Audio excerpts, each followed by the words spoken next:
हम औरंगजेब को पसंद करें या ना पसंद, लेकिन उसे नज़रअंदाज नहीं कर सकते।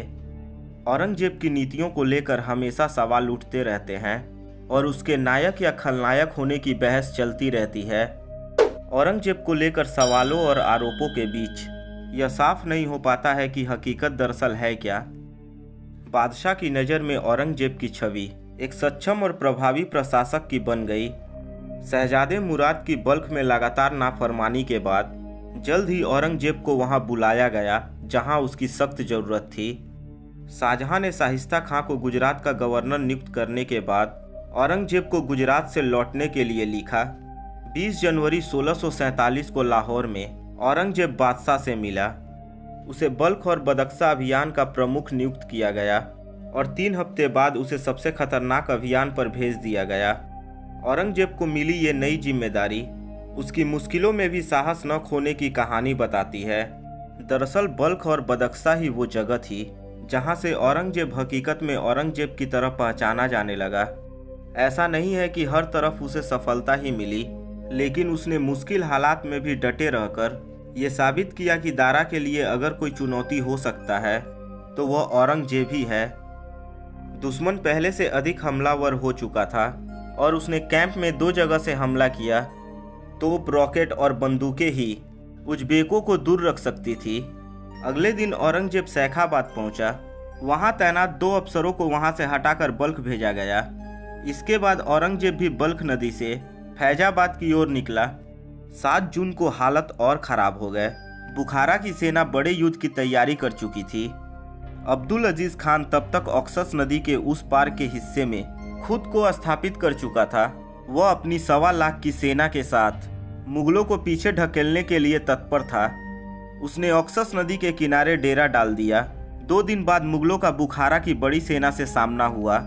अब्दुल अजीज, सुबहार अली, बेकुली और अन्य बड़े उज़्बेक अफसरों ने 3 ओर से मुगल सेना पर हमला बोल दिया, लेकिन एक बार फिर मुगलों को बंदूकचियों और भारी अनुशासन का फायदा मिला।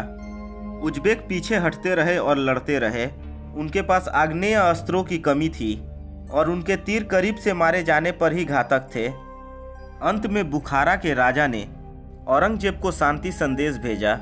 अगले 2 दिन मुगलों पर कोई हमला नहीं हुआ और वो 11 जून को बल्ख पहुंच गए। शक्तिशाली उज़्बेकों के हार मानने के पीछे एक बड़ी वजह औरंगजेब की दिलेरी और मजबूत इरादे भी थे। दुश्मन सेना में औरंगजेब का खौफ बैठ गया था। अब्दुल अजीज अब शांति चाहता था। औरंगजेब को हराने की उसकी कोशिशें बेकार साबित हुई। उसने खुद शहजादे औरंगजेब के साहस को मैदान में देखा था। एक दिन दोपहर की नमाज के वक्त बीच मैदान में औरंगजेब यकायक हाथी से उतरा और उसने कालीन बिछाकर नमाज पढ़ना शुरू कर दिया। आसपास मौजूद बड़े सरदारों ने उसे टोका कि वह ऐसा न करे, ऐसा करना बेहद खतरनाक हो सकता है। लेकिन औरंगजेब टस से मस नहीं हुआ। उसने न सिर्फ अपनी नमाज पूरी की बल्कि साथ में सुन्नत और नफल भी अदा की।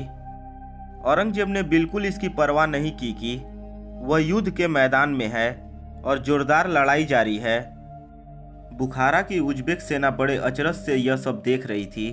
नमाज के बाद औरंगजेब बिना कवच पहने और ढाल उठाए युद्ध लड़ता रहा। इस वाक्य से बेहद हैरान बुखारा के राजा अब्दुल अजीज ने तब औरंगजेब की तारीफ करते हुए कहा, ऐसे इंसान से युद्ध लड़ना खुद को बर्बाद करना है। औरंगजेब की इस दिलेरी ने खास तौर से उसे मुस्लिम जगत में बेहद मशहूर कर दिया। अजीज के पीछे हटने की एक बड़ी वजह यह भी थी कि उसकी सेना में नोमेड कबीले के लोग सबसे ज्यादा थे, जो मुगलों से हार मिलती देख वहां से जाने लगे।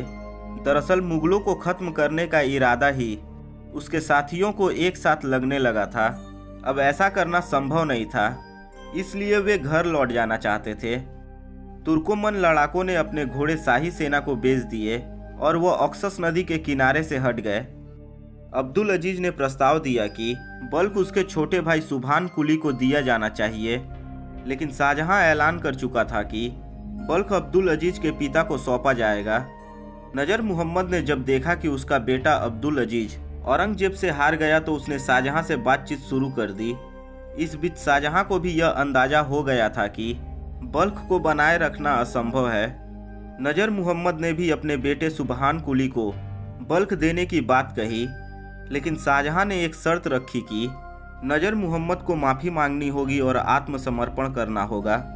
नजर मोहम्मद इस बात को टालने लगा। उसने अपने नाती को शाहजहां के पास भेजा, लेकिन खुद नहीं आया। समय बीतने लगा, सर्दियां करीब आने लगी। अफसरों की सलाह के बाद औरंगजेब ने वहां से बिना समय गंवाए वापस जाने का फैसला किया।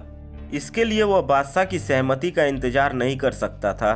इसलिए 1 अक्टूबर 1647 को उसने औपचारिक तौर पर बल्ख को नजर के नाती को सौंप दिया और सेना समेत वह काबुल के लिए निकल पड़ा।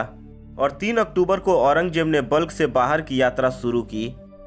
तो दोस्तों, आपको औरंगजेब का यह किस्सा कैसा लगा कमेंट बॉक्स में लिखकर हमें ज़रूर बताएं। अगर यह वीडियो आपको अच्छी लगी हो तो वीडियो को लाइक करें, अपने दोस्तों के साथ शेयर करें। और अगर आप सूर्या टॉक चैनल पर नए हैं तो चैनल को सब्सक्राइब करके बगल वाले बेल आइकन को जरूर दबा दें, ताकि आने वाली वीडियो का नोटिफिकेशन आपको सबसे पहले मिल सके। तो दोस्तों, मिलते हैं अगली वीडियो में। जय हिंद, जय भारत।